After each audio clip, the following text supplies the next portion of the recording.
अस्सलाम वालेकुम, आप देख रहे हैं परदेसी वाइब और मैं हूं आपका दोस्त Hashim Umar. Canada tourist visa का आज है session number 54। So let's start questions and answers.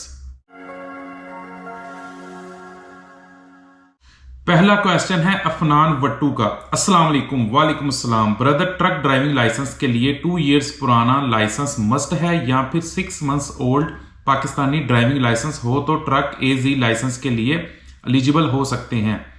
AG licence की एलिजिबिलिटी का क्राइटेरिया ये है कि आपके पास सिर्फ जी लाइसेंस होना चाहिए या फिर क्लास 5 लाइसेंस होना चाहिए, यानी कि कनाडा में आपके पास गाड़ी का लाइसेंस होना चाहिए, फिर आप ट्रक का लाइसेंस कर सकते हैं, कोई एक्सपीरियंस नहीं चाहिए।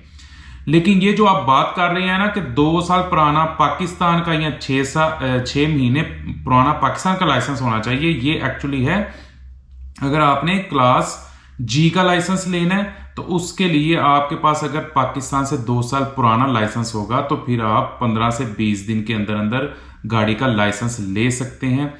अगर आपके पास 2 साल पुराना लाइसेंस नहीं है तो फिर आप 2 साल आप तैयार हैं कि आपके 2 साल लग सकते हैं।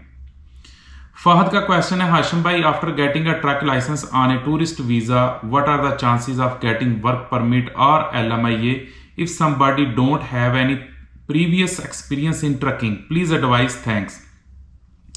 अगर आपने LMIA लेना है और उसके आप चांसेस पूछ रहे हैं कि कितने चांसेस हैं, तो ये टोटली डिपेंड करता है आपकी जॉब सर्चिंग स्किल्स पे। कनाडा में लोग एज ए स्टूडेंट यहाँ पे आते हैं, बाद में वो ट्रक का लाइसेंस लेते हैं, उन्होंने कभी पहले ट्रक नहीं चलाया होता तो, लेकिन उनकी जॉब सर्चिंग स्किल्स होती हैं तो वो LMIA ढूंढ लेते हैं, फ्री में LMIA मिल जाता है और बाद में जॉब भी और बाद में वर्क परमिट भी। रुमान बलोच का क्वेश्चन है, सर क्या मैं कुवैत से बायोमेट्रिक करवा के पाकिस्तान में पासपोर्ट जमा करवा दूं तो वीजा लग जाएगा, इधर पासपोर्ट जमा नहीं करवा सकते। आपने बायोमेट्रिक्स दिए होंगे VFS कुवैत में और अब आप पाकिस्तान के VFS में पासपोर्ट जमा करवाना चाह रहे हैं, तो मैं आपको यही रिकमेंड करूंगा कि जहां आपने बायोमेट्रिक्स दिए हैं वहां पे आप पासपोर्ट सबमिट करवाएं, यानी कि कुवैत के VFS ऑफिस में आपने दिए होंगे तो वहां पे आप पासपोर्ट जमा करवाएं। हुसनैन का क्वेश्चन है, वीजा लग जाने के बाद अपने ट्रैवल प्लान से पहले भी आ सकते हैं? जी, आप पहले आ सकते हैं, लेकिन आपके पास सॉलिड रीजन होनी चाहिए कि जो सा ट्रैवल प्लान आपने दिया था उस ट्रैवल प्लान को आपकी कौन सी ऐसी मजबूरी थी कि आप उस ट्रैवल प्लान पे आप यहाँ पे नहीं आ रहे, आप उससे पहले आ रहे हैं। तो हो सकता है कि जब आप एयरपोर्ट पे आए तो इमिग्रेशन ऑफिसर आपसे पूछ ले, तो आप इस ज़हनी तौर पे तैयार रहें कि आपने एक सॉलिड रीजन बतानी है। तैमूर अली का क्वेश्चन है, हेलो भाई, अगर वीज़ा रिफ्यूज होने के बाद दोबारा फाइल जो लगानी है तो पहले वाली फाइल विदड्रा कर लेनी चाहिए या वैसे ही लगा देनी चाहिए? ये जो आपका रिफ्यूज़ल आया है तो आप ये तो सवाल ही नहीं बनता कि आपने उसको विदड्रा करना है या नहीं करना। विदड्रा तो तब करते हैं जब आपने एक आपकी फाइल लॉन्च हुई है और आप किसी वजह से उसको विदड्रा कर रहे हैं, यानी कि आपकी वीजा एप्लीकेशन अंडर प्रोसेस है तो उसको विदड्रा करना होता है। अब आप दोबारा से वीजा अप्लाई करना चाह रहे हैं तो आप नई एप्लीकेशन लगाएं और पिछली जो एप्लीकेशन जो रिफ्यूज हो गया हुआ है आपका वीजा उसको लगा रहने दें। विदड्रा तो कर ही नहीं सकते, यहाँ तो कहें डिलीट करनी है या नहीं करनी, तो वो डिलीट कर दें या ना करें, वो एक ही चीज है। विदड्रा का सवाल तब पैदा होता है जब आपका एप्लीकेशन अंडर प्रोसेस हो। टुडे विद निंजा का क्वेश्चन है, ब्रदर मुझे ब्रिटिश कोलंबिया से रेड सील इनविटेशन है, अब मैंने एग्जाम डेट लेनी है और वो ज्यादा से ज्यादा 90 डेज की डेट मिलती है। अब मुझे बताएं कि पाकिस्तान से पहले वीजा अप्लाई करूं या वीजा अप्लाई किए बगैर बायोमेट्रिक्स डेट मिल जाएगी?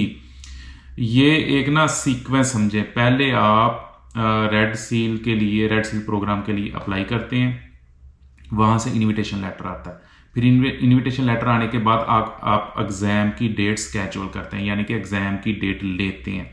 वो जब आपके पास एग्जाम की डेट का भी एक लेटर आ जाता है तो फिर उसके बाद आप टूरिस्ट वीजा अप्लाई करते हैं, एप्लीकेशन सबमिट होती है टूरिस्ट वीजा की, फिर आप बायोमेट्रिक्स देते हैं। तो ये एक चेन है।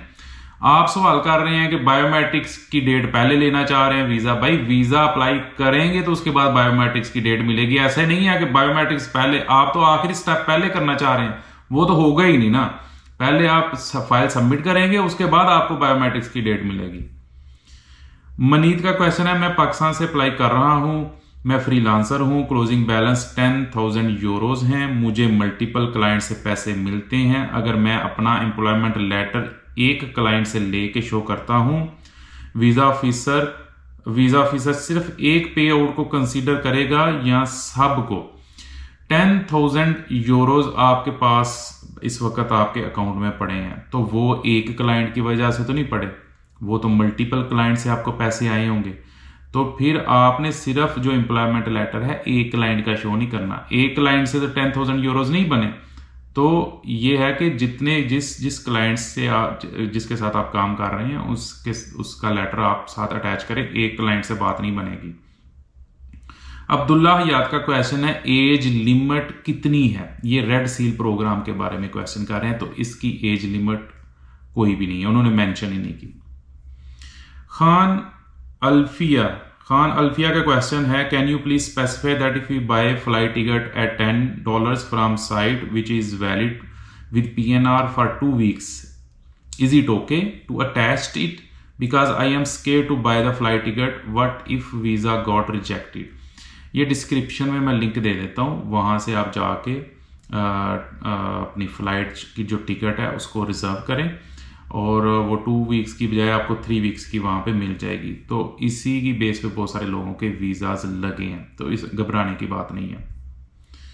अब्दुल रहमान का क्वेश्चन है, भाईजान ये बताएं Canada visit visa after biometrics कितना टाइम लगता है आंसर आने में सऊदी अरेबिया से?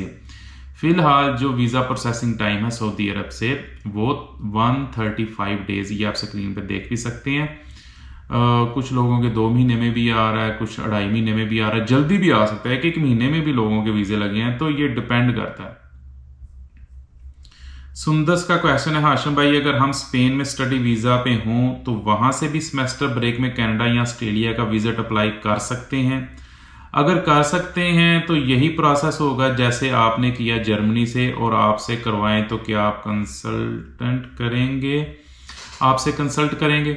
अच्छा, मैंने किया था जर्मनी से और मैं उस वक्त स्टूडेंट था, और सारा प्रोसेस मैंने, ये आप जाएंगी प्ले लिस्ट में तो कनाडा टूरिस्ट वीज़ा वाला सेक्शन है, वहाँ पे सारा जो डॉक्यूमेंट्स मैंने अटैच की वो सारा वहाँ पे पड़ा हुआ, तो आप अप्लाई कर सकते हैं। मैं भी स्टूडेंट था उस वक्त यूरोप में, आप भी स्टूडेंट होंगी, तो फिर आप जैसे कि आप बता रही हैं कि सेमेस्टर ब्रेक में आपने अप्लाई करना चाह रही हैं तो आप कर सकते हैं। ठीक है, मेरे से रब्ता करना है तो नीचे ईमेल भी है और व्हाट्सएप नंबर भी है, तो आप रब्ता कर सकते हैं। ये थे आज के क्वेश्चंस। मज़ीद किसी के जहन में कोई क्वेश्चन है तो नीचे कमेंट करें। वीडियो पसंद आई है तो लाइक करें, चैनल को सब्सक्राइब करें, और मिलते हैं फिर नेक्स्ट वीडियो में। तब तक अल्लाह हाफिज़।